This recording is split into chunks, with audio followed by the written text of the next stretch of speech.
Bom, eu quero pensar um pouquinho com você sobre a avareza.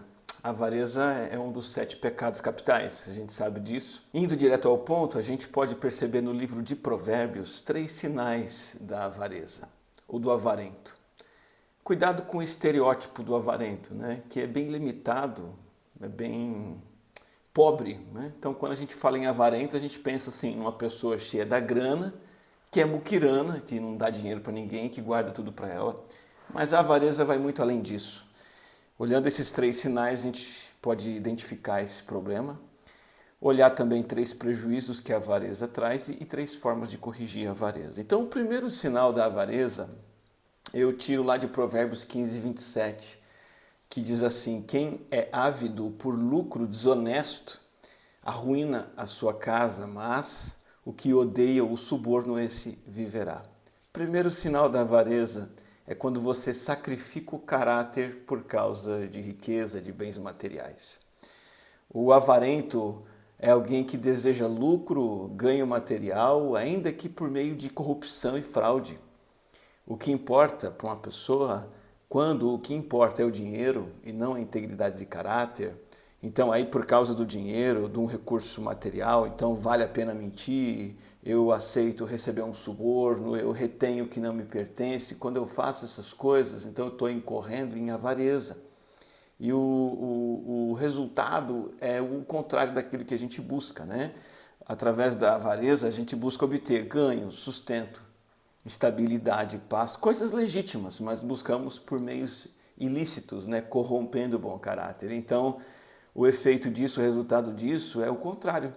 O avarento ele encontra perturbação, distúrbio, calamidade para si mesmo, para a própria família. Olha, as primeiras coisas que eu sacrifico quando eu me corrompo por causa de bens materiais é o meu caráter, a minha consciência, e depois disso a minha reputação também fica prejudicada e até mesmo os bens que eu obtive eu posso acabar perdendo, né? Então todo esse sofrimento não fica só para o avarento, ele vai também para as pessoas que convivem com ele. O versículo disse que quem é ávido por lucro desonesto arruína sua casa. A solução está no próprio versículo 27 aí de Provérbios, que fala que quem odeia o suborno, esse viverá. Então, do lado oposto da avareza está a integridade, ou seja, colocar o bom caráter à frente do lucro financeiro, do ganho material. É aquela ideia de fazer o que é certo, ainda que isso envolva, né, ter prejuízo material. Agir com prudência, com honestidade em questões financeiras acima de tudo e não negociar isso. Quando você semeia a integridade, né, quando o justo semeia a integridade, ele colhe o quê? Vida, o versículo está falando para nós, né? Paz de espírito, consciência limpa, sustento honrado, estabilidade, bem-estar, bons relacionamentos. E aí a gente tem que se perguntar, o que eu mais desejo hoje? Ser íntegro diante de Deus, não negocio isso, ou o que eu mais quero são bens materiais? E aí eu vou negociar meus valores, o meu caráter. Alinha isso aí no teu coração, acerta isso com Deus, né? Decida ser fiel nas suas transações financeiras, né? Seja com o governo, aí, os impostos, com os bancos, com clientes, com empregados, com compradores, com vendedores. E no seu dia a dia, faça o que está ao seu alcance para ser correto e louve ao Senhor, porque Ele é o Deus que abençoa, não o ávido por lucro, mas Deus abençoa quem tem o caráter correto. Esse tem o privilégio de desfrutar das bênçãos de Deus. Então, o primeiro sinal da avareza aí para a gente pensar é quando sacrifica o caráter por causa do dinheiro, dos bens materiais. O segundo sinal da avareza é quando a gente sacrifica a nossa própria confiança. A gente destrói a nossa própria confiança. Você vai entender isso. Provérbios 11, 28 diz assim: quem confia em suas riquezas, certamente cairá. Ele coloca confiança nas riquezas e ele sacrifica a sua confiança, colocando a sua confiança nas riquezas. O versículo continua dizendo o seguinte, olha, quem confia em suas riquezas certamente cairá, mas os justos florescerão como a folhagem verdejante. Então, o que acontece com o avarento? ele não usufrui das riquezas e dos bens materiais. Ele confia nessas coisas, é diferente. Ele faz daquele carrão, daquele vinho, ele faz daquela viagem, ele faz daquele celular novo, ele faz das coisas materiais a base da sua felicidade, da sua segurança, da sua tranquilidade, do seu significado para viver. E aí, meu amigo, ele está sacrificando a sua confiança. Só que acontece o seguinte, só o relacionamento correto com Deus traz esses benefícios aí que a gente está falando aqui, né? Alegria, segurança, significado, é só a vida com Deus. Confiar nas riquezas, então é o caminho para a queda. É certeza de você ficar insatisfeito, de você cair na ansiedade, na frustração e no castigo de Deus. Então, ao invés de conectar a sua identidade pessoal, aí, a sua satisfação pessoal com bens materiais, com essa coisa toda, a sabedoria está convidando você a se identificar com Deus e colocar nele a sua confiança, na justiça de Deus a sua confiança. Ser justo, ser correto diante de Deus, no seu caráter, na sua conduta, dedicar a sua vida a agradar ao Criador, é nisso que você deve confiar, é isso que vai trazer segurança e satisfação. Né? A receita infalível para a realização pessoal, já dizia o saudoso professor Carlos Oswaldo, né? A justiça, não as riquezas, é uma fonte adequada de realização na vida. A ganância só desestabiliza. Jesus é o verdadeiro tesouro em quem podemos confiar sem reservas.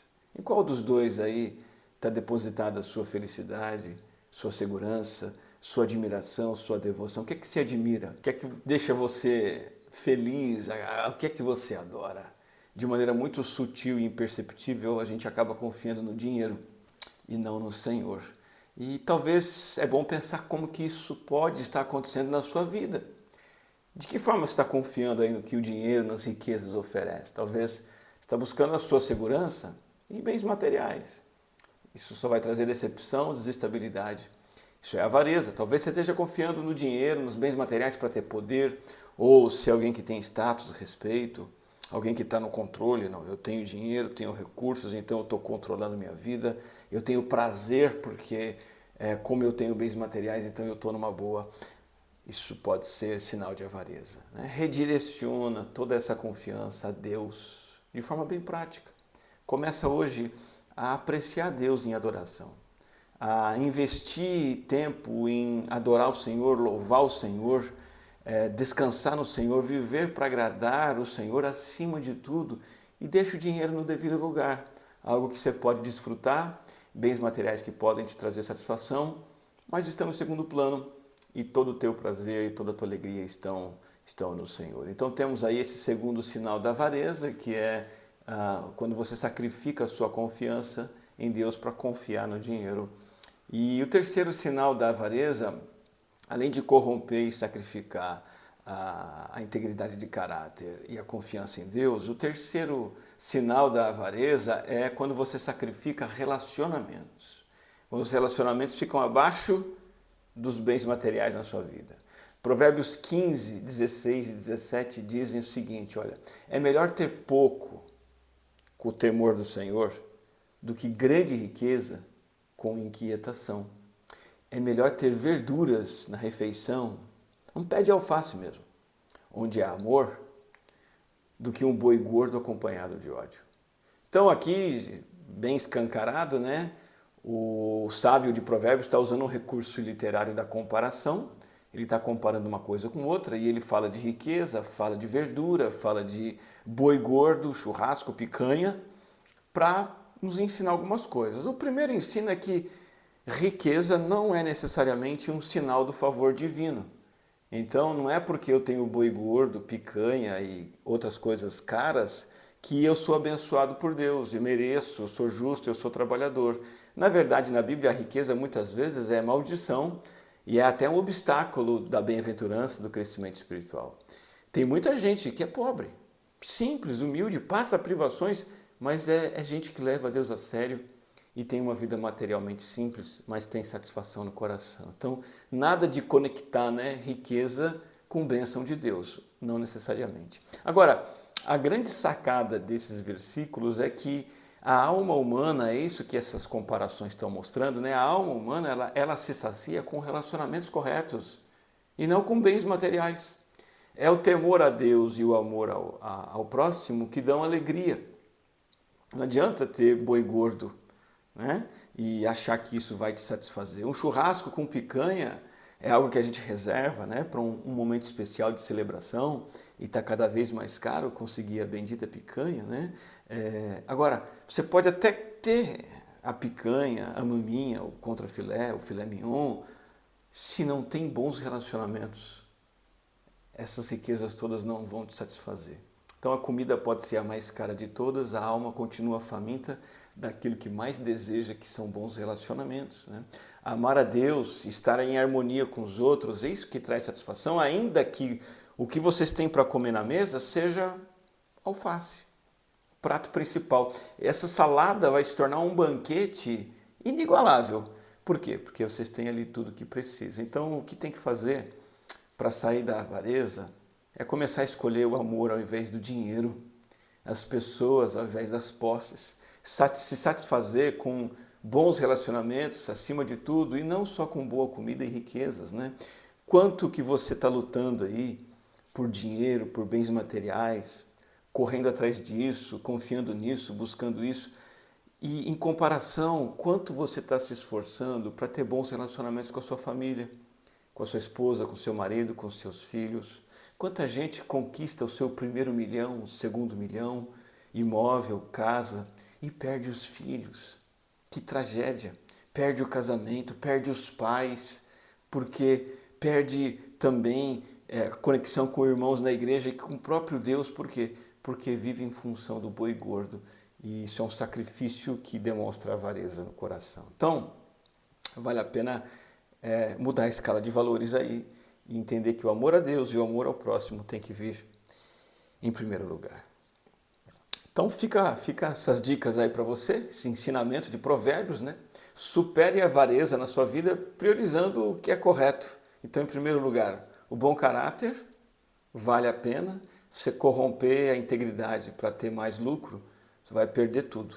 Então, priorize o bom caráter diante de Deus. Segundo, priorize na sua confiança Deus ser a sua realização, a vida com Deus ser o seu propósito, o seu prazer e a sua felicidade. Você está investindo nisso? Está confiando em Deus e na prática você tem buscado aprimorar essa confiança em Deus? Ou sua confiança está no dinheiro? Terceiro, supere a avareza priorizando bons relacionamentos. Comece a olhar para as pessoas ao redor e dá o tempo especial para elas, a atenção maior para elas, né? Alegria, a sua afetividade nelas e não em coisas fúteis, passageiras, que vão ficar para trás. Então, espero que isso te ajude a fazer esse ajuste aí e vencer esse pecado da avareza que é tão sutil e tão perigoso. Que Deus te abençoe.